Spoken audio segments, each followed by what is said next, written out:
พิธีเซ็นสัญญาการร่วมมือพัฒนาหรือ JDA ว่าด้วยการศึกษาแผนการและการดำเนินธุรกิจเกี่ยวกับแห่คำแห่ติพันธ์ระหว่างรัฐวิสาหกิจพัฒนาแห่ธาตุลาวและบริษัท PTL Holding จำกัดพิธีมีขึ้นในวันที่ 9 พฤษภาคม 2025 ที่นครเวียงจันทร์โดยการลงนามของท่านจันทเรศ วรบุตรผู้อำนวยการรัฐวิสาหกิจพัฒนาแห่ธาตุลาวและปริญญาเอกจันทรสิทธิไสยประธานและผู้ก่อตั้งบริษัท PTL Holding จำกัดโดยการเข้าร่วมเป็นสักขีพยานของท่านโพไซไสยศรรัฐมนตรีกระทรวงพลังงานและโบแฮและบรรดาท่านรองรัฐมนตรีและการนำจากองค์การจัดตั้งของภาครัฐทุกภาคส่วนเข้าร่วมการเซ็นสัญญาครั้งนี้แม่นเพื่อร่วมมือคนคว้าเก็บกำข้อมูลและคัดเลือกซอกเขตที่มีแห่ธาตุเพื่อก้าวเข้าสู่ขั้นตอนการขออนุญาตลงทุน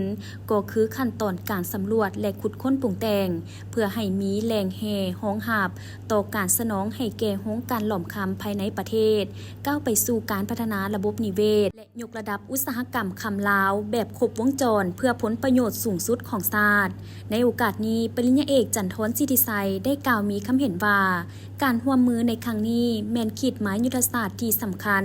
ในการร่วมมือกันระหว่างภาครัฐและเอกชน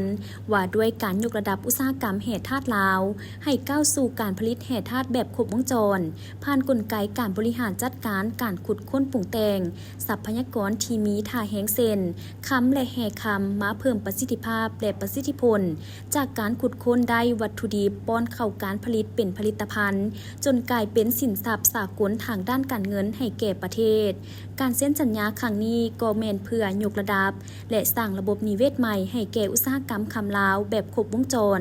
โดยสืบเนื่องมาจากการสั่งตั้งธนาคารคำภายใต้วิสัยทัศน์และแนวคิดของรัฐบาลให้มีธนาคารคำเพื่อเป็นคลังสะสมสำรองแห่งชาติและค้ำประกันเศรษฐกิจระยะผ่านมาเคียงคู่กันนี้เพื่อเฮ็ดให้เกิดมีกิจกรรมต่างๆเป็นต้องโศกครบวงจรจึงได้มีการสั่งตั้งโรงการหล่อมคำที่มีกำลังผลิต150 ต้นต่อปี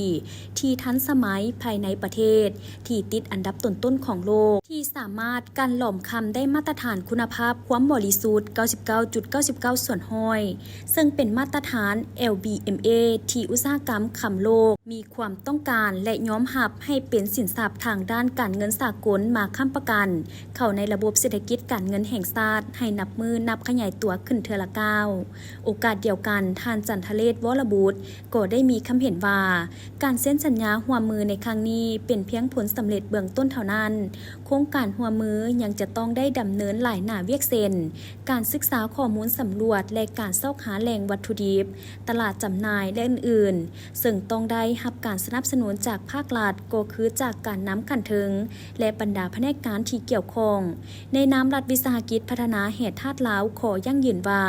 จะสวมใส่ทุกกำลังแหงและความสามารถที่มีอย่างตั้งหน้าร่วมมือกับบริษัท PTL Holding จำกัดเพื่อจัดตั้งปฏิบัติตามเป้าหมายของสัญญาการร่วมมือพัฒนา JDA ฉบับนี้ด้วยความรับผิดชอบสูงสมกับเป็นรัฐวิสาหกิจที่ต่างหน้ารัฐบาลในการดำเนินธุรกิจทางด้านแห่ธาตุและบ่อแห่เพื่อเข้าถือหุ้นบรรดาโครงการพัฒนาแห่ธาตุซอกค้นสำรวจขุดค้นและพัฒนาโครงการปรุงแต่งผลิตและจำหน่ายผลิตภัณฑ์แห่ธาตุทั้งภายในและต่างประเทศ